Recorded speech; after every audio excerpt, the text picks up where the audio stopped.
بسم اللہ الرحمن الرحیم ان الذین کفروا سواء علیہم اانذرتہم ام لم تنذرہم لا یؤمنون ختم اللہ علی قلوبہم وعلی سمعہم وعلی ابصارہم غشاوۃ ولہم عذاب عظیم آمنت باللہ صدق اللہ العظیم۔ بحمد اللہ آج ہماری سورہ بقرہ کی چھٹی آیت مبارکہ اور 7ویں آیت مبارکہ، یہ دو آیات ہمارا موضوع سخن ہے۔ اللہ رب العزت ہمیں اپنے اس پیغام کو سمجھنے اور سمجھ کر اس پر عمل کرنے کی توفیق نصیب فرمائے۔ پہلی آیات ان میں اللہ تعالیٰ کے مقبول بندوں کا ذکر تھا، متقین کا ذکر تھا، صالحین کا ذکر تھا، رب پر ایمان لانے والوں کا ذکر تھا، اور پھر ان کی صفات بھی بیان فرمائی کہ یؤمنون بالغیب یقیمون الصلاۃ ومما رزقناہم ينفقون، اور دوسری 3 صفات والذین یؤمنون بما انزل الیک وما انزل من قبلک وبالآخرۃ هم یوقنون۔ یہ 6 صفات کے حامل متقین ہیں، مومنین ہیں، اللہ کے پیارے ہیں، برگزیدہ ہیں۔ رسول اللہ جیسا امتی مومن متقی چاہتے ہیں یہ وہ ہے، لیکن جو ان کا حق ادا کرے۔ اور اس پر وضاحت کے ساتھ ایک ایک لفظ پر بات ہو گئی۔ یہ اللہ کے محبوب تھے، پیارے تھے، جن کے لیے دنیا میں جہانوں کی وراثت ان کی کنٹرول کیا گیا۔ اللہ رب العزت نے قرآن مجید میں فرمایا ان الارض یرثها عبادی الصالحون، زمین اور زمین کی وراثت کو میں نے اپنے صالح اور نیک بندوں کے حوالے کر دیا۔ جب مومنین ہوں گے، صالحین ہوں گے، تو کائنات کی لگامیں ان کے ہاتھوں میں ہوں گی۔ تو ہم تھوڑا سا پیچھے جھانک کے دیکھتے ہیں، زیادہ دور کی بات نہیں ہے۔ اسپین میں گئے تو جھنڈے لگا دیے، چائنا کے بارڈر تک آ گئے خطابہ بن مسلم تو جھنڈے لگا دیے، ہندوستان تک آئے تو یہاں ایسے جھنڈے لگائے کہ آج اس کا فیضان یہ ہم اللہ اور اللہ کے رسول کی باتیں اللہ کے گھر میں کر رہے ہیں۔ یہ تو کفر گڑھ تھا، یہاں تو سب ہندو سکھ نہ جانے کیا کا مذاہب والے۔ تو وہ صالح تھے، مومن تھے، متقی تھے، وہ ایمان بالغیب لانے والے تھے، رسول اللہ کی تعلیمات کے اوپر عمل کرنے والے۔ تو اللہ تعالیٰ نے جو ان سے قرآن میں وعدے کیے، اللہ نے ان کو بھی پورا کر کے دیکھا۔ اور انہوں نے کیا پورا کیا کہ دشت و دشت تھے، دریا بھی نہ چھوڑے ہم نے، بحر ظلمات میں دوڑا دیے کوڑے ہم۔ وہ وہاں تک چلے گئے کہ جہاں تک کوئی نہ جا سکا، اور انہوں نے وہاں تک اسلام کے جھنڈے گاڑ دیے کہ جہاں تک کوئی نہ پہنچ سکا۔ سکندر اعظم آیا لیکن وہ ملک فتح کرتا رہا، شہر بناتا رہا، الہی دین کو دنیا میں کائنات میں نافذ کرنے کا اس کا کوئی ماٹو ماٹے نہ تھا۔ اللہ رب العزت یہ فرماتا ہے کہ یہ صفات کے حامل سورہ بقرہ کی پہلی آیات، یہ میرے پیارے ہیں، میرے پاک ہیں۔ اگر تم اس آئینے کے اندر اپنے وجود کو دیکھ کر اس رنگ کو اپنا لو تو جس صدی میں بھی ہوگے وہ صدی تمہاری ہے، وہ زمانہ تمہارا ہے، کیونکہ ہر صدی میری ہے، ہر زمانہ میرا ہے۔ حضور کی ایک حدیث مبارکہ ہے، حدیث قدسی، رب فرما رہا ہے حضور کو کہ ابن آدم یسب الدہر، کہ ابن آدم زمانے کو گالی دیتا ہے، وَأَنَا الدَّهْرُ، زمانہ تو میں ہوں، سورج میں نکالتا ہوں، چاند میں نکالتا ہوں، غروب میں کرتا ہوں، طلوع میں کرتا ہوں، لمحے، گھڑیاں، منٹ، سیکنڈ، یہ سب اللہ رب العزت اس کے کنٹرول کے اندر ہے۔ اللہ رب العزت کے کنٹرول کے اندر. تو ہم آج بھی اگر حکومت ملے نہ ملے، سلطنت ملے نہ ملے، کوٹھی جائیداد ملے نہ ملے، اپنی جماعت ہو یا کوئی ہو، شان و شوکت ملے یا نہ ملے، اگر اللہ کے اس کتاب کے اوپر عمل کرنے والے، اس کو سمجھنے والے اور اس رنگ میں اپنے آپ کو رنگنے والے بن جائیں، تو ہمیں جو اللہ کی طرف سے عنایات ہیں وہ آج بھی اسی طرح عطا ہو سکتی ہیں، مل سکتی. تو اللہ رب العزت نے یہ ہماری رہنمائی کے لیے ازلی آفاقی اپنی صفت والی کتاب نازل فرمائی، اور اس میں اللہ تعالیٰ پہلے مقبولان الہی کا ذکر کرتا ہے، اور یہ ہو نہیں سکتا کہ جب ضد کو بیان نہ کیا، اپوزٹ کو، متضاد کو. یعنی دن حقیقت میں تب پتہ چلتا ہے دن کا جب رات آتی، دن ہی دن رہے.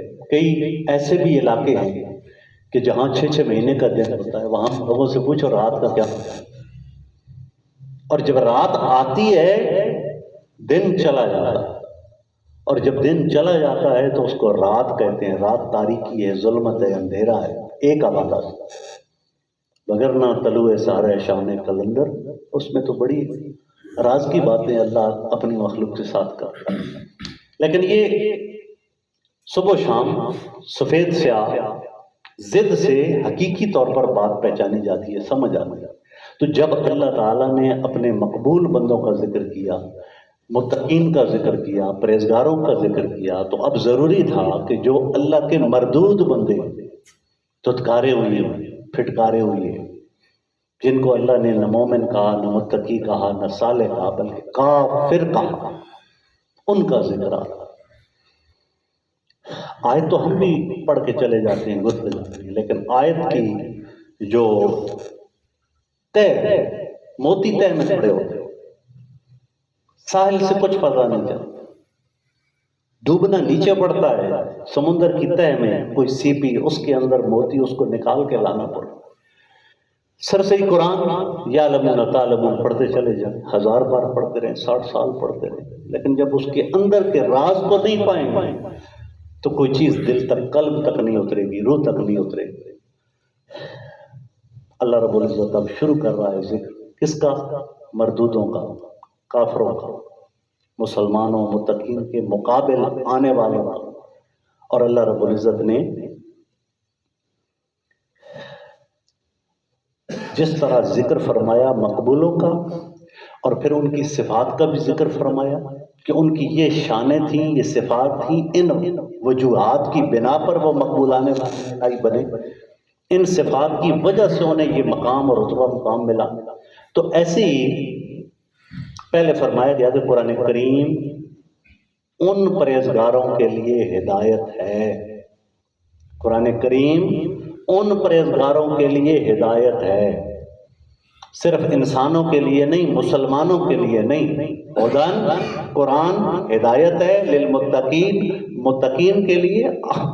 آگے ان کی صفات بیان فرمائیں، الذین یؤمنون بالغیب ویقیمون الصلاۃ ومما رزقناہم ينفقون، اور اگلی 3 صفات. اور اب اگر میں اپنے آپ کو دیکھوں کہ میں اس آئینے میں نہیں، مجھے اپنی شکل صاف نظر آ رہی، تو پھر میں سمجھ لوں کہ قرآن مجھے ہدایت اس لیے نہیں دے رہا کہ کہیں نہ کہیں میرا آئینہ قلب جو ہے، دل کا آئینہ جو ہے وہ بدلا ہے، میلا ہے. آنکھ میں کہیں فطور ہے، زبان میں کہیں فطور ہے، سماعتوں میں کہیں فطور ہے، رزق میں کہیں فطور ہے، کہیں جو جسم کے اندر یہ خون چل رہا ہے اس کے کسی ذرے کے اندر فطور، وہ فاسد آ گیا. آج کل تو سائنس نے پروو کر دیا کہ کولیسٹرول جب جسم میں بڑھ جاتا ہے تو پھر جھٹکے لگنے شروع ہو جاتے ہیں، سانس بند ہونا شروع ہو جاتی ہے، دل کی پمپنگ رکنا شروع ہو جاتی ہے، فوراً ڈاکٹر کے پاس جاتے ہیں. اب ہلکا سا ذرہ ہوتا ہے، چربی ہوتی ہے، وہ جب خون میں آ جاتی ہے تو خون کے دورانیے کو روک دیتی ہے، انسان کو اپنی موت نظر آنے لگتی.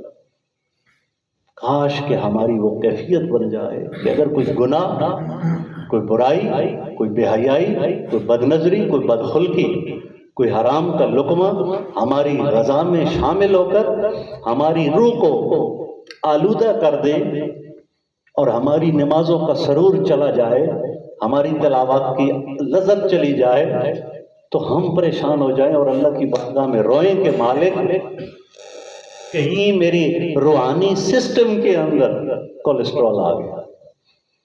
اللہ رب العزت اپنی اس کتاب کو ہماری ایک روشن بین نشانی کے طور پر ایک ایسا انعام بنا کر ہمیں عطا فرماتا ہے، اور اسی کے ذریعے احسان بھی جتاتا ہے، شانیں بھی بیان فرماتا ہے، رفتیں بھی دیتا ہے، مقام بھی دیتا ہے۔ لیکن سب سے پہلے یہ سورہ بقرہ ہے اور اس کی ابتدائی آیات میں ایمانیات پر زور ہے، کافروں کے کفر کے اظہار پر زور ہے، منافقوں کے نفاق پر زور ہے کہ اے میرے بندے تو نکھر کر میرا بندہ بن جا، تو صاف ہو کے آ جا، آئینہ قلب کو بھی آئینہ روح کو بھی صاف کر، اور پھر جب میرے دربار میں آ تو دیکھ میں تجھے عطا کیسے کرتا ہوں۔ جب انسان سجدے کی حالت میں اللہ کے سامنے سبحان ربی الاعلیٰ کہہ رہا ہو اور رب ذوالجلال کی نگاہ کرم بندے پر پڑ جائے تو وہ لمحے جن کو نصیب ہوتے ہیں ان سے پوچھو کہ سجدے کی لذت کیا ہوتی ہے۔ جو تلاوت آیات ربانی کرتے ہیں اور ان کا کنیکشن جڑ جاتا ہے اور ان کا اور ان کے رب کی جب ہم کلامی ہوتی ہے تو جو سرور انہیں ملتا ہے، ان سے پوچھئے کہ تلاوت آیات قرآن پڑھنے کا مزہ کیا ہے۔ حضرات جی وقار، تو اب ارشاد ہوا کہ قرآن کریم ان کے لیے ہدایت ہے جن کے اندر یہ آنے والی صفات موجود ہیں، اور وہ ہدایت کی علتیں تھی، وجہ تھی۔ اب جس طرح ڈاکٹر حکیم اس کے پاس آدمی علاج کے لیے جاتا ہے تو ایک تو وہ دوائی دیتا ہے، انجیکشن لگاتا ہے، گولیاں دیتا ہے، سیرپ دیتا ہے، لیکن ساتھ میں سب سے ضروری عمل ہوتا ہے کہ وہ کچھ ایسی باتیں کہتا ہے کہ بیٹا یہ چیز نہیں کھانی، یہ بھی نہیں کھانی، یہ بھی نہیں کھانی۔ یہ ایک اصول ہے جس سے ہم زندگی میں روز گزرتے ہیں، بس رب کا بنایا ہوا ڈسپلن، ضابطہ اس کو بھول جاتے ہیں۔ یہ جو وقتی طور پر ہمارے لیے قیامت ہے، جہنم ہے، عذاب ہے، سختی ہے، درد ہے، تکلیف ہے، اس کو کم کرنے کے لیے ڈاکٹر کے پاس چلے بھی جاتے ہیں، لاکھوں روپیہ بھی لوٹا دیتے ہیں۔ وہ جس بات سے منع کرتا ہے کبھی قریب نہیں جاتے۔ اللہ کی نعمتیں ہیں، چینی نہیں کھاتے، شوگر ہو جائے، بلڈ پریشر ہو جائے، نمک نہیں کھاتے، تو بات کیا ہے؟ مان لیتے ہیں نا، بات ہر کوئی مانتا ہے، کیونکہ اگر اس کو نہ مانے تو اس کا بلڈ پریشر لیول ہائی ہوتا ہے، اس کا کولیسٹرول ہائی ہوتا ہے، اس کی شوگر ہائی ہوتی ہے اور اسے تکلیف محسوس ہوتی ہے۔ روحانی تکلیف آج تک ہم نے محسوس نہیں کی، کرنے والے کرتے، اور اگر نہیں کی تو پھر ٹٹولے تو صحیح نا کہ میرے دل کے اندر کہیں ایمان ہے بھی کہ نہیں۔ ایمان ایسی گیند کا نام تو نہیں ہے نا جو ہم نے اپنی جیب میں ڈالی نا، یہ تو ایک کیفیت کا نام ہے، حالت کا نام ہے کہ مجھے میرا رب، میرا پاک پروردگار وہ میرے ساتھ مخاطب ہوتا ہے کہ نہیں۔ میں اس کے پاس جاتا ہوں تو کیا اس سے میری ملاقات بھی ہوتی ہے کہ نہیں، آنکھوں کا غسل ہوتا ہے کہ نہیں، سجدوں میں لذت ملتی ہے کہ نہیں، تلاوت آیات ربانی سے مجھے وہ سرور ملتا ہے یا کہ نہیں، اور اگر نہیں ملتا تو سمجھ لے انسان کی یہ جو قلب ہے اس پر کوئی سیاہ دھبا یا داغ پڑا ہوا جس کو دھونے کی ضرورت ہے، جس کو صاف کرنے کی ضرورت ہے۔ تو حضرات ذی وقار، ہم ڈاکٹر کی ہدایات کو جس طرح قبول کرتے ہیں اس سے بڑھ کر ہمیں اپنے رب ذوالجلال کی ہدایات کو قبول کرنا۔ اللہ تعالیٰ نے فرمایا کہ یہ متقین ہیں، یہ مومنین ہیں، یہ میرے پیارے ہیں، یہ میرے اولیاء ہیں، یہ میرے محبوب کے محبوب، اور پھر ان کی شانیں بیان فرمائی، ان کے مقام بیان فرمائی کہ انہیں یہ مقام کیسے ملا، انہوں نے یہ کیا، یہ کیا، یہ کیا، اور یہ بھی فرمایا کہ یہ میرے مردود ہیں، یہ میرے مقابل آنے والے ہیں، یہ میرے سے سرکشی کرنے والے ہیں، کیوں کہ انہوں نے یہ بھی میری بات نہیں مانی، یہ بھی نہیں مانی، یہ بھی نہیں مانی، یہ بھی نہیں مانی۔ اب اس طرف اللہ تعالیٰ کی یہ پاک کتاب ہمیں لے کے جا رہی ہے ہم تو ایسے ہی الذین کفروا سواء علیہم انذرتہم ام لم تنذرہم لا یؤمنون گزر گئے. لیکن جب اس رنگ میں آ جاؤں جو ہم نے اعوذ باللہ بسم اللہ سے لے کر یہاں تک پہنچ رہے ہیں، ہم نے اس رنگ کو دیکھنا اور اسے اس رنگ کو اپنانے کی کوشش کرنی. آیا مبارکہ ان الذین کفروا سواء علیہم انذرتہم، اس کا شان نزول کہ یہ کیوں نازل ہے؟ اللہ کے نبی جناب سید دو عالم صلی اللہ علیہ وسلم حضور پریشان رہے. حضور چاہتے تھے کہ یہ سارے کلمہ پڑھ،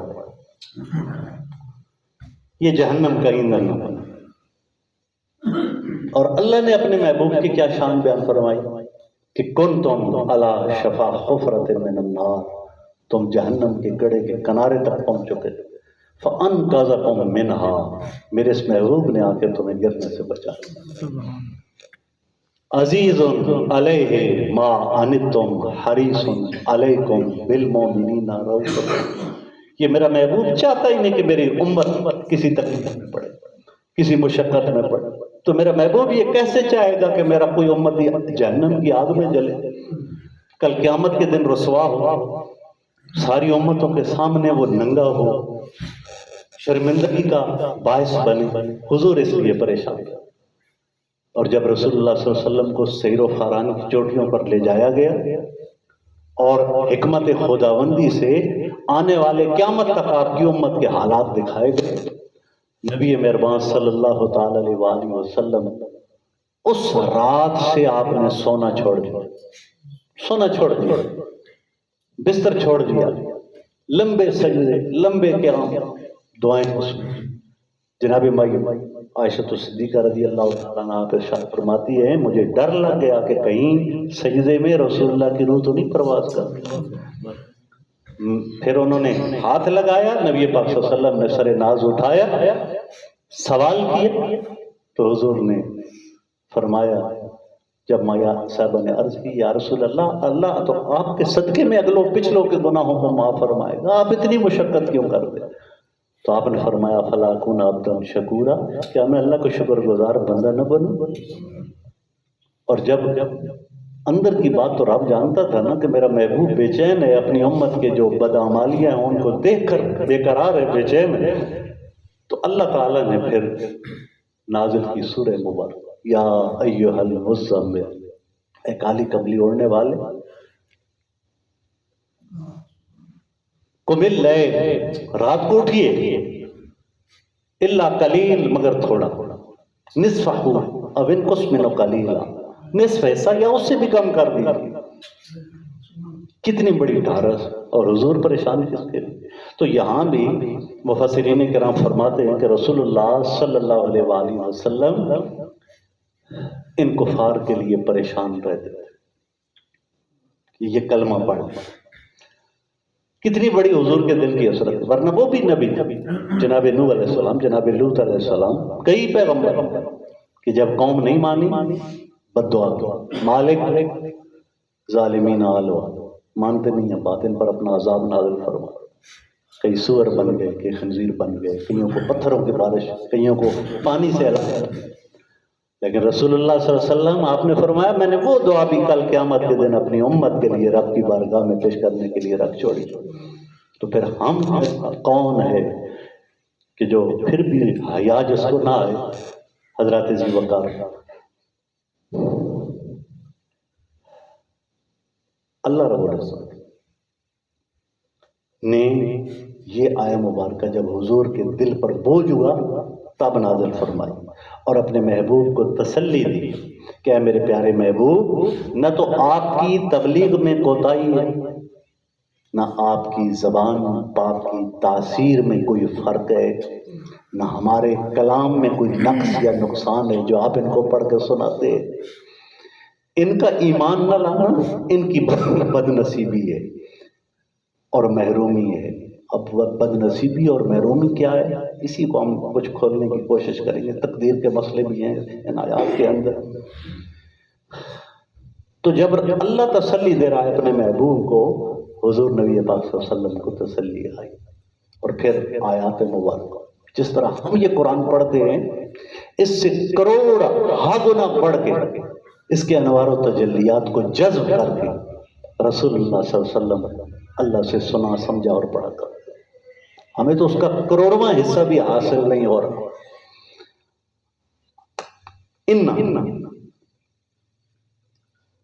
ان الذین کفروا، پہلا لفظ ان معنی ہے تحقیق، بے شک، کسی بات کو پکا کرنے کے لیے بولا جاتا ہے. یعنی جہاں کلام میں یہ اندیشہ ہو کہ کوئی سنے گا یا نہیں سنے گا، کوئی دھیان کرے گا یا نہیں کرے گا، کوئی توجہ کرے گا یا کہ نہیں کرے گا، وہاں اللہ تعالیٰ ان لانا اب توجہ کے ساتھ اس بات کو سنو. جس طرح خبردار، یعنی ایک ایسا جملہ ہے کہ سب کی توجہ ہے کہ اس کو ذرا غور سے اس بات کو سنو. تو ان سے اللہ تعالیٰ نے اپنی اس بات کے اندر شدت اور سختی پیدا فرما دی تاکہ کوئی ناسمجھ انکار نہ کر بیٹھے. الذین، یہ اسم موصولہ ہے، یعنی وہ لوگ جو. اب وہ لوگ جو کون ہیں وہ تو آگے آئے گا، لیکن یہاں وہ لوگ سے مراد کون سے لوگ مراد؟ یہاں پر یا تو خاص لوگ مراد ہیں، مثلا ابو جہل، عتبہ، مغیرہ، یہ کفاران مکہ، یا قیامت تک آنے والے وہ لوگ مراد ہیں کہ جن لوگوں نے اللہ کے کلام کو سنا، رسول اللہ کی حدیث مبارکہ کو سنا، لیکن انکاری ہو گئے، منکر رہے. وہ نور آیات قرآنی، وہ نور احادیث مصطفی ان کے قلب تک نہ اتر سکا. قیامت تک آنے والے آج کے زمانہ کے کافر بھی اس میں شامل ہیں، یا وہ خاص لوگ جو حضور کے زمانہ میں تھے جن کی وجہ سے حضور پریشان ہوتے تھے وہ مراد ہے. لیکن قرآن کا ہر جو ہے پیرا یا آیت اس کے اندر عموم ہوتا ہے، خاص بھی اس میں لیا جاتا ہے اور وہ عمومی طور پر سب کے لیے بھی ہوتی ہے. یہ قرآن کا معجزہ ہے. اب یہاں پر اللہ تعالیٰ فرماتا ہے کافر، الذین کفروا، جنہوں نے کفر کیا. کفر سے بنا ہے کفر. کفر کا معنی لغوی معنی ہے چھپا لینا. کفر کا معنی کیا ہے؟ ہم سمجھتے ہیں اللہ کا انکار کرنا. لغوی معنی اور ہوتا ہے، اصطلاحی شرعی وہ معنی اور ہوتا ہے. ڈھک لینا، چھپا لینا. اسی لیے یہ جو چھلکا ہوتا ہے وہ چاہے چھولے کے اوپر ہو یا کسی اور کے، اس کو بھی کفور کہا جاتا ہے کہ عربی میں، کہ یہ ڈھانپ لیتا ہے مغز کو. اور کافور ایک خوشبو ہے، نام سنا ہو، مشک کافور. کافور کو بھی کافور اس لیے کہتے ہیں کہ جب وہ پھیلائی جاتی ہے، جب وہ نکالی جاتی ہے تو باقی جتنی بھی خوشبوئیں ہوتی ہیں ان کو وہ چھپا لیتی ہے، دبا لیتی ہے. اب اگر خوشبو رہتی ہے تو صرف ایک ہی خوشبو رہتی ہے، وہ مشک کافور کی خوشبو رہتی ہے. شریعت کے اندر اصطلاح شرع کفر کا معنی ہے اللہ کے وجود، اللہ کی توحید، کسی نبی کی نبوت یا نبی کی جو دینی ضروریات ہیں ان میں سے کسی کا انکار کرنے والا کافر. یہ ریکارڈ ہو رہا ہے، آپ اس کو دوبارہ نوٹ کر سکتے ہیں. اللہ کے وجود یا اس کی توحید وحدانیت یا کسی نبی کی نبوت یا دینی ضروریات، اس میں ساری چیزیں آتی ہیں. آمنت باللہ و ملائکتی و کتبی و رسلی، ایمان مجمل مفصل سب آ جاتے ہیں. ان میں سے کسی کا بھی انکار کرنے والا وہ کافر ہو جاتا ہے. یعنی اگر آپ سے کوئی کفر کی تعریف پوچھے تو آپ یہ ایسی تعریف بتا سکتے ہیں جس کے اندر سب کچھ آ جاتا ہے. بعض ایسے کام ہیں کہ جن کو شریعت نے دین کا نشان بنا دیا، اب وہ بھی ہمارے لیے بمنزلہ کفر کی علامت کے طور پر نمایاں ہوتے ہیں. مثلا ہندو، ہمارے قریب ہندوستان ہے، یہاں پر وہ ایک نشان لگاتے ہیں تلک، یہ ہندوؤں کا نشان، جوڑا باندھنا، ادھر گلے میں سلیب اگر کسی نے لٹکائی ہو، اور زنار پہننا۔ یہ جو مذہبی نشانیاں ہیں، مجوسیوں کی ہوں، عیسائیوں کی ہوں، سکھوں کی ہوں، ہندوؤں کی ہوں، یہ دیکھنے پر بھی انسان کو پتہ چل جاتا ہے کہ یہ کافر ہے، کیونکہ اپنے مذہب کا یہ سر عام اعلان کر رہا ہے کہ میں یہ ہوں۔ اس کے علاوہ جو پیمانہ ہے وہ ہے جو اوپر میں نے کفر کی تعریف آپ حضرات کے سامنے۔ اب جب ہم قرآن کو پڑھیں گے تو ہمیں معلوم ہوگا کہ یہ جو رب ذوالجلال مقبولان بارگاہ الہی کے بعد اب مردودوں کا ذکر فرما رہا ہے، تو اس میں انہا کے ساتھ ہمیں پوری طرح متوجہ کر کے فرما رہا ہے کہ الذین کفروا، وہ لوگ کہ جنہوں نے کفر کیا، جو انکاری ہو گئے کس کس چیز کے، وہ آپ کے سامنے رکھ دیں، یا جنہوں نے زنار باندھ لیا، تلک لگا لیا، جوڑا باندھ لیا، جو کسی اور مذہب کے پیرو بن گئے، مطلب یہ کہ انہوں نے قرآن کے مقابل، دین اسلام کے مقابل ایک نیا دین اس کا اعلان کر دیا ٹٹائی کے ساتھ۔ اب قرآن کریم میں کفر 4 طرح کا آیا ہے۔ اب کافر ہیں، لیکن کافروں کے کفر میں بھی فرق ہے۔ رسول اللہ صلی اللہ علیہ وسلم جب مکہ مکرمہ ہجرت کے بعد تشریف لائے، اللہ رب العزت نے فرمایا کہ جن لوگوں نے آپ کو مکہ مکرمہ سے نکلنے پر مجبور نہ کیا، مارا نہیں، پیٹا نہیں، برا بلا نہیں کہا، دھکے نہیں دیے، نکالا نہیں، اذیتیں نہیں، انہیں کچھ نہ کہا، حالانکہ وہ بھی کافر۔ اللہ اور اللہ کا رسول تو یہ چاہتے ہیں کہ کسی نہ کسی طرح کسی کے دل میں ایمان کی شمع فروزہ ہو جائے۔ اب جو کافر انکاری ہے، جو کافر تلوار اٹھاتا ہے، اب جنگ کا یہ اصول ہے کہ جو تلوار نہ اٹھائے اس کے مقابلے میں تلوار نہیں اٹھائے، لیکن جو تلوار اٹھائے گا اس کے مقابلے میں تلوار اٹھانی ہے، پیٹھ پھیرو گے تو کافر۔ کفر کی 4 قسمیں، 4 معنوں میں استعمال۔ ایک ایمان کے مقابلے کہ مومن ہے، اس کے مقابلے میں کافر ہے، کہتا ہے کہ میں نہیں مانتا۔ دوسرا انکار کر دیتا ہے، انکاری ہے، خود انکار کرتا ہے، جانتا بوجھتا ہے لیکن انکار کرتا ہے۔ تیسرا شکر کا مقابل یعنی ناشکری کرتا ہے، وَاشْكُرُوا لِي وَلَا تَكْفُرُوا، اللہ کا ایک شکر گزار ہے اور ایک ناشکر۔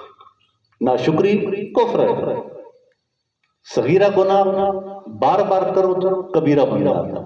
ناشکر انسان ناشکری کرتے کرتے کفر کی حدوں کو کراس کرتے ہوئے کافر تک چلا جاتا ہے۔ اور آگے چوتھے نمبر پر بیزاری، یکفر بعضهم بعضا، جو بیزار ہو جاتا ہے۔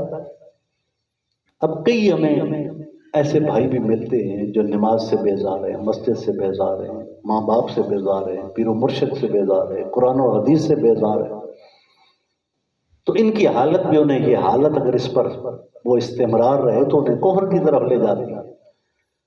ایک کفر انکار ہے، وہ یہ ہے کہ خدا تعالیٰ کو جانے ہی نہیں، خدا تعالیٰ کو سمجھے ہی نہیں، خدا تعالیٰ کے ذات کی کیفیات کو، اس کے انعامات کو، اس کی کرم نوازیوں کو سمجھا ہی نہیں، اور جس دین پر ان کے بڑے تھے اسی پر وہ کافر چلے آ گئے۔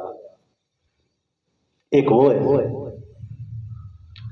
لیکن ایک وہ ہے کہ جنہوں نے سمجھ لیا، جان لیا کہ یہ سچا دین ہے۔ کیا ابو جہل نہیں جانتا تھا کہ رسول اللہ محمد رسول اللہ اللہ کے سچے نبی؟ کتنے معجزے اس نے دیکھے۔ ولید مغیرہ کہ جس کے اللہ تعالیٰ نے 10 گالیاں قرآن پاک میں دی، اور آخری اس کی صرف ہے قتلاً بعد ذالک زنی، یہ حرام زادہ ہے جو میرے نبی کا گستاخ ہے۔ پہلی 9 اور ہے، میرے محبوب کو جو دیکھنے کے باوجود رحمت للعالمین کو وہ پیار نہیں کرتا، سمجھتا نہیں، مانتا نہیں، قبول نہیں کرتا، انکار کرتا ہے، تو اس کے تخم میں خطا ہے۔ کئی لوگ آج بھی یورپ اسلام کی طرف مائل ہو رہا ہے. آسٹریا، ویانا، ہنگری، یہ جس کے موبائل بنی ہوئی ان میں 90% سے زیادہ مسلمان. اور اس دفعہ جب ہم گئے عمرہ پر تو وہاں پر ہم جب منا اور منا سے مزدلفہ پہنچے تو وہاں مزدلفہ کے اندر ایک فارنر کھڑے تھے. وہ ان کو بتا رہے تھے. وہ فارنر کون تھے؟ چائنی تھے. اس کی آواز کچھ میرے کان میں پڑ گئی. قریب چلے گئے تو پھر انہوں نے کہا کہ پچھلے سال مزدلفہ کے اندر ریلوے کا کام لگا ہوا تھا اور ریلوے کا اسٹیشن بن رہا تھا. اس اسٹیشن پر 5000 چائنی ڈیوٹی پر تعینات تھے. اور جب حاجی حج کو جاتے ہیں، بادشاہ ہو یا گدا، عام ہو یا خاص، جب یہ حاجی صاحبان بیٹھے ہیں، جب مزدلفہ کے اندر پہنچتے ہیں تو اب وہاں پر انہوں نے 49 کنکریاں اپنے ہاتھوں سے چننی، 2 چادریں، نیچے سونا ہے. اب کنگڈم آف سعودی عربیہ کا کنگ اگر وہ بھی اپنے محل سے اٹھ کر آ جائے تو نیچے سوئے. صدر پاکستان بھی جائے گا تو نیچے سوئے. CNC بھی جائے گا تو نیچے سوئے. ملیشیا کے، مالدیپ کے، الجزائر کے، گنی کے، پاکستان کے، جہاں کے سارے جگہ. اور وہ چائنی کام چھوڑ کے بیٹھ گئے. کام کوئی نہیں تھا. وہ رات کے وقت منظر کا مشاہدہ کرنے لگے اور انہیں بتایا گیا کہ یہ نائجیریا کا، یہ گنی کا، یہ لاؤس کا، یہ پاکستان کا، یہ فلاں، یہ فلاں، یہ فلاں. چن رہے ہیں سارے کنکری جس طرح محمد رسول اللہ صلی اللہ علیہ وسلم نے چنی. جو راستہ، جو طریقہ، جو انداز جو بتایا، جو رب کو ادائی پر بتایا. اور انہوں نے آبزرو کیا کہ ہر کوئی اپنے ہاتھ سے چن رہا ہے، ایک لباس ہے. اور پھر جب رات آئی، کسی نے اپنے سر کے نیچے بازو رکھا ہوا ہے، کسی نے کوئی تکیہ بنا کے رکھا ہوا ہے. وہاں پر نرم نرم گدیلے بھی نہیں ہیں اور نہ بڑے پروٹوکول کی وہ اعلیٰ عمارتیں ہیں، ہوٹل ہے، کچھ وہ نیچے سونا. 5000 چائنی صرف اس منظر کو دیکھ کر ان کے دل کے اندر ایمان کی شمع فروز ہو. اور ان 5000 نے آ کر کہا کہ اگر یہ تمہارا دین ہے تو ہم اس دین کو آج ہی مانتے، قبول کرتے، ہمیں کلمہ پڑھا. وہ کہتے ہیں کہ وہ جب چائنا واپس گئے، ان کے ماتھوں سے نکلنے والی وہ نور کی لائٹیں اور شمعیں اور شعائیں، نہ جانے کتنے چائنی وہاں مسلمان ہو. تو ہم ان کے چند ساتھیوں کو اپنے ساتھ لے کر اس دفعہ یہاں پر آئے ہوئے ہیں. تو دل خوش ہو گیا، روح خوش ہو گیا. حضرت جی وقار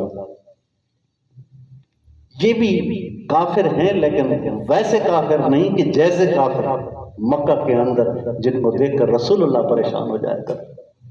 ان الذین کفروا، آگے ہے سواء علیہم، اے میرے محبوب برابر ہے آپ انہیں ڈرائیں یا نہ ڈرائیں. لا یؤمنون، یہ ایمان نہیں لائیں. یا خاص ہو رہا ہے. اللہ رب العزت اپنے محبوب کو تسلی دے رہا ہے. اللہ رب العزت اپنے محبوب کے قلب کی کیفیت کو ڈھارس دے رہا ہے، حوصلہ دے رہا ہے، سکون دے رہا ہے. اپنے محبوب کے قلب کو پریشان اللہ تعالیٰ نہیں دیکھنا چاہتا. تو دوسرے نمبر کا کفر جہود ہے کہ سچ دیکھنے کے باوجود اس کا انکار کر دے. جس طرح کئی موقع پر ہم جانتے ہیں کہ میں نے اس بندے کو دیکھا، اس بندے نے یہ کام کیا، اور ہم سے کو پوچھتا ہے کہ اور نظر عدالت میں گواہی دو، اور ہم جا کر جھوٹی گواہی دے آتے ہیں.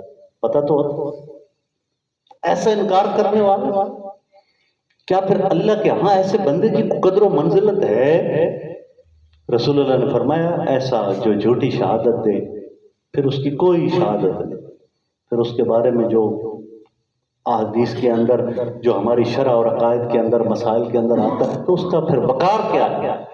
کیونکہ پھر رب کے ہاں اس کی کوئی قدر و منزلت نہیں. جو اس طرح یہ جھوٹ بول سکتا ہے وہ رب کے بارے میں بھی جھوٹ بول سکتا ہے، رب کے قرآن کے بارے میں بھی جھوٹ بول سکتا ہے، رسول اللہ کے بارے میں بھی جھوٹا ہو سکتا ہے. تو یہ جان بوجھ کر انکار کر دینے والے یہ کافر تھے. یہاں دوسری قسم کا کفر مراد ہے، سارے کفر مراد، کیونکہ کئی کافروں نے کلمہ پڑھ لیا، کئیوں نے نہیں، کئی ہزار نے کلمہ پڑھ لیا. عرب نے کلمہ پڑھ لیا، عجم نے کلمہ پڑھ لیا، اسپین نے کلمہ پڑھ لیا، ایران اور توران نے کلمہ پڑھ لیا، سسلی کے صحراؤں کے وہ حبشی کلمہ پڑھنے لگے، اور یہ چنگیز خان کالی آندھی اس کے بیٹے پوتے تگودار خان جو پوری دنیا کو تباہ کرنے کے لیے نکلے، اور ایسی یہ کالی آندھی تھی کہ جس طرف جاتے تھے انسانوں کی کھوپڑیوں کے مینار بنا کے چلے آتے۔ لیکن جب مائل با اسلام ہوئے، جب رسول اللہ کی تعلیمات ان تک پہنچی، میں نے وہ واقعہ آپ کو بتایا تھا نا کہ چند بزرگ گئے تگودار خان کے پاس، شکار پر گیا، آیا، اس نے دیکھا کون ہے، عرب کے آئے ہیں اپنا دین آپ کو بتانے کے لیے، تو اس نے کہا ان سے ایسی بات کروں کہ ادھر ہی ان کی بےزتی ہو جائے۔ اس نے کہا کہ میرے کتے کی دم اچھی ہے یا تمہاری داڑھی اچھی ہے؟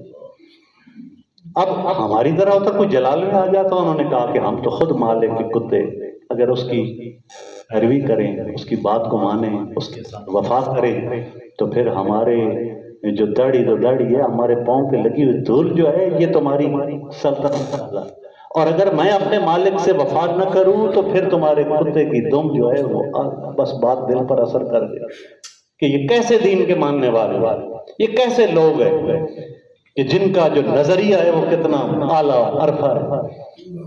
تنہائی میں بلا لیا، اور بلا کر وہی تگودار خان کہتے ہیں ذرا اپنے رب کی کتاب مجھے سنو۔ وہ صحرائے گوبی کا بھیڑیا جسے کہتے ہیں، اس کی نسل، وہ تگودار خان جب آیات ربانی سنتا ہے، ابھی اسے سمجھ نہیں آ رہے، لیکن قرآن اس کے دل پر اثر کر رہا ہے، اس کی چوٹ پڑ گئی۔ کئی ہمارے بابے قرآن کو سمجھتے نہیں تھے، لیکن وہ متقی تھے، پرہیزگار تھے، وہ ان صفات کے حامل۔ قرآن اپنا اثر ان پر چھوڑتا، حضرات جی وقار چھوڑتا۔ تو اب ڈاکٹر اقبال رحمۃ اللہ علیہ کیا فرماتے ہیں، پاسباں مل گئے کعبے کو صنم خانے سے۔ حضرات جی وقار، یہ جو ضد ہے، میں نہ مانا، بسا اوقات باپ کے مقابلے میں انسان ضد لگا دیتا۔ بڑے بڑے دینی لوگ، دین کی حقیقتوں کو سمجھنے والے، دین کے اندر مختلف معاملات کے الجھاؤ کو سلجھاؤ کی طرف لانے کا ضرورت محسوس کرتے ہوئے بھی نہیں کر اڑے ہوئے ہیں، ضد ہے، اناد ہے، اور یہ ضد اور اناد نے ہمیں تباہ و برباد کر دیا۔ اور اس کی سب سے بڑی مثال کہ اللہ رب العزت، کیونکہ ضد جو ہے نا، اس کا علاج کسی ڈاکٹر حکیم کے پاس ہوا، جو ہم ڈٹ جائے میں نہیں مانتا، اب اس کو کون منوائے؟ اللہ تعالیٰ ان الذین کفروا سواء علیہم اانذرتہم کے ذریعے اپنے محبوب کی تسلیاں دے رہا ہے، اور ہمارے لیے کتنی محبتوں بھرا یہ جملہ ہے، یہ رنگ ہے، یہ کیفیت ہے کہ حکیم اور ڈاکٹر دنیا میں آج تک کوئی بھی ایسا پیدا نہیں ہوا جو ضد، ہٹ درمی جو ہے اس کا علاج کرتا ہے۔ ابلیس اللہ کے سامنے، وہ ملائے اعلیٰ کے ساتھ اللہ رب العزت نے حکم دیا فرشتوں کو آدم کو سجدہ کرنے کا کہ جب میں پتلہ آدم تیار کر لوں فقعوا لہ ساجدین، تو سجدے کو اس کے سامنے گر جائے۔ فسجدوا، جبریل، میکائیل، اسرائیل، اسرافیل سارے گر گئے الا ابلیس ابا واستکبر وکان من الکافرین۔ ابلیس کیا نہیں جانتا تھا کہ یہ خدا نہیں ہے؟ کیا نہیں جانتا تھا کہ خدا کی طاقت نہیں ہے؟ خدا کا جہنم اس نے دیکھا ہوا، جنت اس نے دیکھی ہوئی، بخش رب اس نے دیکھی ہوئی، اللہ تعالیٰ کی قدرتوں، کمالات، قوتوں، جباری، قہاری، جبروتی سب اس کے سامنے، لیکن انکاری ہو گئی۔ اور یہ بڑی محبت بھرے انداز میں اللہ تعالیٰ اپنے محبوب کو بتا رہا ہے کہ اے میرے پیارے محبوب، اب ابلیس کو کیا کروں؟ اور اللہ رب العزت یہ یاد رکھ لیں، ہم اپنی مرضی کے ساتھ، اپنی قدرت و اختیار کے ساتھ آج گناہ بھی کرتے ہیں اور نیکی کا بھی کام کرتے ہیں۔ اللہ رب العزت نے آزاد چھوڑا، یہ اختیار اللہ نے بندے کو دیا. اختیار نہ ہو تو پھر جنت و جہنم کا ہے، ثواب و عذاب کا ہے. ہاں اللہ تعالیٰ کا علم اتنا کم تھا، اللہ کو معلوم تھا کہ یہ بندہ اپنی قدرت و اختیار سے ایسا کرے گا. اس کو اللہ تعالیٰ نے لوح محفوظ میں لکھ دیا، اور پھر اس لوح محفوظ کی پہلی لوح اللہ تعالیٰ نے قرآن بنایا. اور قرآن کے ذریعے، یہ تو ابتدا ہے نا، اللہ تعالیٰ اپنے محبوب کو سمجھا بتا، پھر آگے تو پھر رسول اللہ صلی اللہ علیہ وسلم سب کچھ علمک ما لم تکن تعلم، جو نہیں جانتے سب کچھ جنوا دیا. اللہ تعالیٰ یہ باور کرا رہا ہے، یہ سمجھا رہا ہے، یہ بتا رہا ہے، یہ انڈیل رہا ہے کہ جو میں نے لوح محفوظ میں لکھ دیا، میں جانتا ہوں کہ یہ ایمان نہیں لائیں گے، اس لیے کہ انہوں نے سچ کو سچ سمجھتے ہوئے انکار کیا، جھوٹ کو جھوٹ سمجھتے ہوئے جھوٹ کا اقرار کیا، اس کے ساتھ کھڑے ہو گئے. تو اب جب یہ اپنے مقدر کو تباہ کر بیٹھے، یہ جب خود جہنم کی وادیوں میں جلنا چاہتے ہیں، تو پھر آپ کیوں پریشان ہوتے ہیں؟ بس یہ معاملہ یہاں پر اللہ تعالیٰ نے اپنے پیارے محبوب جناب سرور دو عالم صلی اللہ تعالیٰ علیہ وسلم. تو اب ایک بات تو سمجھ آ گئی کہ ابلیس آدم علیہ السلام کا ادب و احترام نہ کیا، اسے جھکا نہیں، کہ جن کی پیشانی میں نور نبوت محمدی صلی اللہ علیہ وسلم تھا، سارے فرشتے انہوں نے سجدہ کیا، وہ سجدہ کر رہے ہیں. اور کیا کہا؟ خلقتنی من نار وخلقتہ من طین، مالک تو نے مجھے آگ سے پیدا کیا، ان کو مٹی سے پیدا. آگ اعلیٰ ہے، مٹی اسفل ہے، اور میں تو تجھے سجدہ کرتا ہوں، تو میرا رب ہے، تیری بنائی ہوئی مخلوق کو میں کیسے سجدہ کروں؟ لیکن اللہ رب العزت دیکھنا چاہتا تھا کہ جس کو میں عزتیں دوں، جس کو میں مقام دوں، جس کو میں سرفرازیاں دوں، پھر میری مخلوق میں کون ہے میرے دی ہوئی کی عزتوں کو پامال کرے؟ جو ایسے کرے گا پھر اس کی بھی مجھے ضرورت نہیں ہے. اور بالخصوص اللہ کے نبی، اللہ رب العزت تو کیا کہتا ہے حدیث قدسی کے اندر؟ حضور نے فرمایا من عاد لی ولیا فقد آذنتہ بالحرب، کہ جو میرے ولیوں کے ساتھ دشمنی کرے گا میں اس کے ساتھ اعلان جنگ کروں، اور جو نبیوں کے ساتھ کرے گا ان کا تو پھر رب ذوالجلال نے کیا حشر کیا. یہ بحر کلزم سے جا کے پوچھیے، یہ جا کے بحر مردار سے پوچھئے جہاں پتھروں کی بارش برسے، یہ جا کے ابرا اشرم کی وہ وادی جہاں آج بھی جب ہم عرفات کی طرف بڑھتے ہیں، وادی میسر، تو لکھا ہوا ہے کہ سپیڈ بڑھا دی جائے. یہ وہ مقام ہے جہاں اللہ کا عذاب ہوتا ہے. حضرات جی وقار، عشق مصطفیٰ جس دل میں آ جائے، نبی کی محبت جس دل میں آ جائے، وہ کفر کو اندر آنے نہیں دیتی.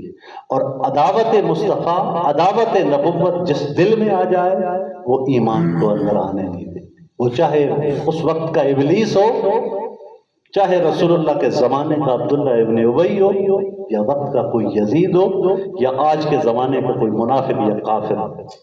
اللہ رب العزت ہمیں یہ جو ایمان کی نعمت نصیب فرمائے، اور ایمان کے بعد 5 وقت اپنے در پر اپنے گھر میں جھکنے کی توفیق نصیب فرمائے، اور کبھی کبھی آنسو آہیں رونا یا سسکیاں نصیب فرمائے. کبھی کبھی تلاوت میں سجدوں میں کہیں کوئی اللہ کے ساتھ ایک تعلق ربط قائم ہو جائے، آنسو نکل آئیں، تو انسان کو سرٹیفکیٹ مل جاتا ہے میرا رب مجھ سے ناراض نہیں. اور یہ یاد رکھ لیں ساتھیوں کہ جس دن سجدے میں کسی موقع پر آپ کا آنسو نکل آئے، وہ محبت مصطفیٰ میں نکلے یا خشیت الہی میں نکلے، تو پھر اللہ کا شکر ادا کیجیے اس بات پر کہ اے میرے مالک تو نے مجھے سند عطا کر دی کہ تو میرا بندہ ہے، تیرے اوپر میں اپنے کرم کی تجلیات ڈھونڈ رہا ہوں. حضرات جی وقار، جناب حضرت بلال حبشی رضی اللہ، سلمان فارسی رضی اللہ، جناب حضرت ابو ذر، جناب سیدنا صدیق اکبر، جناب ویس کرنی، جناب رتن ہندی بابا، یہ سارے کون تھے؟ یہ رسول اللہ کے محب تھے، جنہوں نے محبت کی شیطان ان کا کچھ بگاڑ نہ سکا. یہ یاد رکھ لیں، ایمان اور چیزیں، گناہ گاری اور چیز. ایمان کے درجات اور منزلیں اور ہیں. ہزاروں گناہ ایک آنسو سے دھل سکتے ہیں، لیکن بے ایمانی، نفاق، رسول اللہ صلی اللہ علیہ وسلم سے غداری اور بے وفائی، اس کے لیے جہنم مقدر کر دیا جاتا ہے، اس کے لیے پھٹکار اور ذلت مقدر کر دی جاتی ہے. اور ابو جہل دیکھ کر بھی نہ مانا۔ ایک دفعہ آیا اور کہا کہ آج میں ایسی بات کروں کہ محمد رسول اللہ، محمد کو میں زج کر دوں گا، آپ پتہ چلے گا، تم تماشے دیکھنا اور پھر تالیاں بجانا۔ آیا ہاتھ میں ڈال کے کچھ آ کے نبی پاک صلی اللہ علیہ وسلم کو کہتا ہے کہ اے محمد، اللہ کے نبی بنتے پھرتے ہو، سب کچھ جانتے ہو، بتاؤ مجھے میری مٹھی میں کیا ہے؟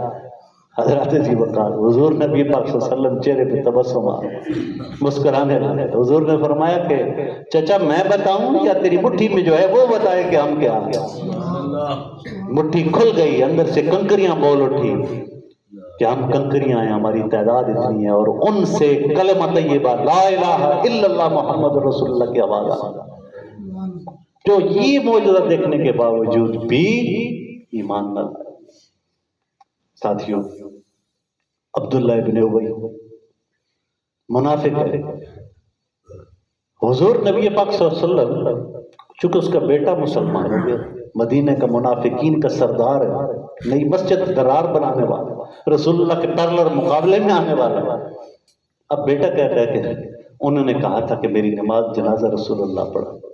اب پہلے اللہ کی طرف سے حکم نہیں آیا رسول اللہ صلی اللہ علیہ وسلم، آپ نے اس کے لیے اور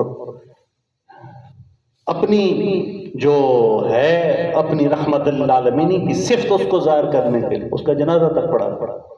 اللہ رب العزت کی طرف سے واضح پیغام، اب کسی منافق کی جنازہ نہیں پڑھا۔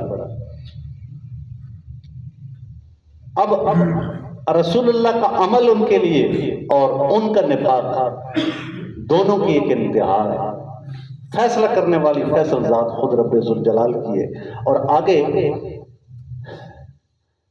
یزید میدان کربلا میں رسول اللہ کے نواسے کس حال کے اندر تڑپا کے مار، شہر مدینہ کی دہی کو بندہ کھٹا کہے تو امام مالک رحمۃ اللہ فرماتے ہیں وہ کافر۔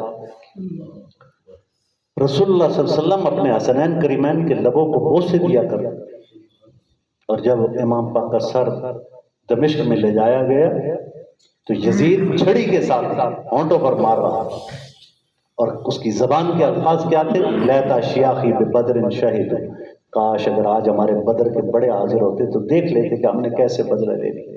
ایک بزرگ ہمارے فرماتے ہیں یہ حدیث، یہ روایت ثابت کرتی ہے کہ وہ کافر تھا، وہ مسلمان تھا ہی نہیں۔ تو یہ سب کچھ دیکھنے، سمجھنے، سننے، جاننے کے باوجود رسول اللہ کا دشمن بن جانا، انکار کر دینا، کافر ہو جانا۔ اللہ رب العزت فرما رہا ہے کہ اے میرے پیارے حبیب، آپ کو پریشان ہونے کے لیے ضرورت نہیں ہے، آپ کو قطعاً بھی پریشان ہونے کی ضرورت نہیں۔ ختم اللہ علی قلوبہم، اللہ تعالیٰ نے ان کے دلوں پر مہر لگا دی، وعلی سمعہم، اور ان کے کانوں پر، آگے فرمایا وعلی ابصارہم غشاوہ، اور ان کی آنکھوں پر پردہ ہے، وَلَهُمْ عَذَابٌ عَظِيمٌ، اور ان کے لیے دردناک عذاب ہے۔ اس آیہ مبارکہ کو میں نے اس کے ساتھ رکھا ہوا تھا لیکن ٹائم کافی ہو گیا۔ اس آیہ مبارکہ کو چونکہ اس کا جو تسلسل ہے وہ پچھلی آیہ مبارکہ کے ساتھ ہے، انشاءاللہ اگلے درس میں ہم ختم اللہ علی قلوبہم وعلی سمعہم وعلی ابصارہم غشاوۃ وَلَهُمْ عَذَابٌ عَظِيمٌ پر بات کریں گے۔ تو آج کا ہمارا درس تھا ان الذین کفروا، بے شک وہ لوگ اے میرے پیارے محبوب کفروا جنہوں نے کفر کیا، سواء برابر، انذرتہم کہ آپ ان کو ڈرائیں، ام لم تنذرہم یا ان کو نہ ڈرائیں، آپ ان کو قرآن و حدیث بتائیں یا نہ بتائیں، یہ اندر سے آپ کے بغض رکھنے والے، اندر سے ان کے پلیدی آتے۔ رسول اللہ صلی اللہ علیہ وسلم تو اللہ کی بارگاہ میں دعا مانگا کرتے تھے اے رب ذوالجلال، ان دو عمروں میں سے کسی کے ساتھ اسلام کو شوکت عطا فرما، عمر بن ہشام کے ساتھ یا عمر بن خطاب کے ساتھ۔ اب حضور تو اپنے چچا کے لیے بھی دعائیں مانگ رہے ہیں، ادھر جناب عمر بن خطاب کے لیے بھی دعائیں مانگ رہے ہیں۔ دعا قبول ہوتی ہے عمر بن خطاب کے ہاتھ میں، عمر بن ہشام کے ہاتھ میں قبول نہیں ہوتی، اس لیے کہ عمر بن خطاب میں نے کبھی رسول اللہ کی گستاخی نہیں، دل سے رسول اللہ کو برا نہیں جانا، دل سے کبھی رسول اللہ کے لیے کینہ، حسد یا بغض کا اظہار نہیں، کبھی رسول اللہ کے راستے میں رکاوٹ نہیں ڈالی، کبھی رسول اللہ صلی اللہ علیہ وسلم کے بارے میں کسی سے ایسی بات نہیں کی جو آ کر رسول اللہ کو بتائے کہ آج خطاب کا بیٹا یہ کہہ رہا ہے، اور ابو جہل کی ساری زندگی، ابو جہل یہ وہ کمینہ ہے، وہ پلید انسان تھا کہ رسول اللہ صلی اللہ علیہ وسلم آپ جو گئے، آپ کو وہ منظر پتہ ہے، رسول اللہ کا در اقدس ہے، سیدھا حضور حرم کے اندر آتے تھے عبادت کے لیے، درمیان کے اندر اس کا ادھر گھر تھا، ادھر رسول اللہ کا گھر ہے، ادھر حرم، جس راستے سے رسول اللہ صلی اللہ علیہ وسلم، اس نے ایک کنواں کھودا، کنواں کھود کے اوپر تنکے ڈال دیے اور اوپر کچھ کپڑے کچھ چادریں ڈال دی کہ رات کو محمد ادھر سے آئیں گے، جب اس کنویں میں آئیں گے تو نیچے گر جائیں گے، اس حد تک پلیدی۔ اب رات کو اٹھ کر دیکھتا ہے کہ محمد گڑھے کے اندر گرے یا کہ نہیں، کسی کے لیے گڑھا کھودے، خود اس گڑھے میں جاتا ہے۔ یہ تو محاورہ ہے، لیکن اس نے پریکٹیکل کیا، کس کے لیے کیا؟ امام الانبیاء کے لیے کیا، تاجدار ختم نبوت کے لیے کیا۔ اٹھ کر دیکھتا ہے، ایک بار، دوسری بار، ایک بار اٹھا، اس نے کہا بہت دیر ہو گئی۔ جب کنویں کے قریب آیا، اس کنویں کو اسے خود نہ پتہ چلا کہ وہ گھاس پھوس کہاں ہے، اور کنواں گڑام سے نیچے اس میں گر گیا، نوکیلے پتھر تھے، چیخنے لگے۔ اتنے میں رسول اللہ صلی اللہ علیہ وسلم اپنے کاشانہ اقدس سے باہر آوازیں سنی، کنارے پر آ گئے۔ اب خود ہی کہتا ہے محمد مجھے بچاؤ۔ رسول اللہ صلی اللہ علیہ وسلم نے اپنے دست مبارکہ سے ابو جہل کو باہر نکالا۔ یہ وہ بدبخت، اور آج جو بھی جاتا ہے اسے معلوم ہے یہ وہ حمام ہے جو ابو جہل کے گھر کے اوپر بنے، ابو جہل کے گھر کے اوپر حمام بنے ہوئے، اور جہاں وہ مرا بدر کے میدان میں، اس بدر کے میدان میں رسول اللہ صلی اللہ علیہ وسلم فرمائے کنواں کھودو۔ اب کنواں کھد گیا، جب کنواں کھد گیا تو فرمایا تمام کو، اس ابو جہل کو بھی ادھر جا کر ڈال دو۔ اور ہم نے جا کر کئی بار وہاں پر دیکھا، اس کنویں کے اوپر بھی لیٹرینیں بنی، یہاں بھی انجام اور وہاں بھی انجام۔ اللہ رب العزت اپنے محبوب کو تسلیاں دے رہا ہے، کیا میرے پیارے محبوب، کہ جو تجھ سے حسد کرے گا، جو تجھ سے بغض رکھے گا، جو تجھ سے دل سے کینہ رکھے، تو یہ ہو ہی نہیں سکتا میں رب ہو کر اس کو ایمان کی نعمت عطا فرماؤں۔ تو یہ یاد رکھیے ساتھیوں، اللہ کے پیارے جو ہیں، ان پیاروں کی کہیں بے ادبی نہ ہو جائے، کہیں گستاخی نہ ہو جائے۔ رسول اللہ کے ساتھ جن کو پیار ہے، اللہ رب العزت حدیث قدسی ہے، کیا فرماتا ہے؟ جو ان سے پیار کرتے ہیں ان سے بھی پیار کرتے ہیں۔ اب ان سے بھی پیار، جو ان سے پیار کرے ان سے بھی پیار، یہ محبتوں کی ایک چین ہے۔ کاش کہ رب ذوالجلال ہمیں بھی ایسا بنا دے کہ ہمارا اوڑھنا بچھونا اللہ رسول کے لیے ہو، ہماری محبتیں اللہ رسول کے لیے ہو، ہماری نمازیں اللہ رسول کے لیے ہو، ہماری آپس کی ملاقاتیں اللہ رسول کے لیے ہو۔ یہ پہلی چیز، اور یہ تربیت اگر انسان کی ہو جائے، باقی معاملات سارے بات کے ہیں۔ آج سیاست بھی آ گئی، معاملات بھی آ گئے، ساری چیز، وہ چیزیں پاک تب رہیں گی جب پہلے ہمارے اپنے اندر کے تعلق اور رشتے پاک ہو جائیں گے، ہمارے اندر کی سوچیں پاک ہو جائیں گی، اندر کے جو ایک دوسرے کے ساتھ رویے ہیں وہ پاک ہو جائیں گے۔ اللہ رب العزت سے دعا ہے کہ پروردگار ہمیں قرآن کے اس نور کو، کیا بات کیا ہے، ہم کیا سمجھتے رہے، ہم کیا پڑھتے رہے، ہم کس طرح ترجمہ کرتے رہے، اور یہاں بھی اللہ رب العزت بڑی محبت کے رنگ میں جو بات کر رہا ہے وہ تو اپنے محبوب کے لیے کر رہا ہے، تسلی دے رہا ہے اپنے محبوب کو، بات کافروں کی ہو رہی ہے۔ تو جتنا جتنا ہم اس کے اندر جائیں گے اتنی ہم محبتوں کے سوتے پھوٹتے جائیں گے۔ اللہ تعالیٰ آپ کی اس حاضری کو، میرے ان چند الفاظ کو اپنی بارگاہ میں قبول و منظور فرمائے، آمین۔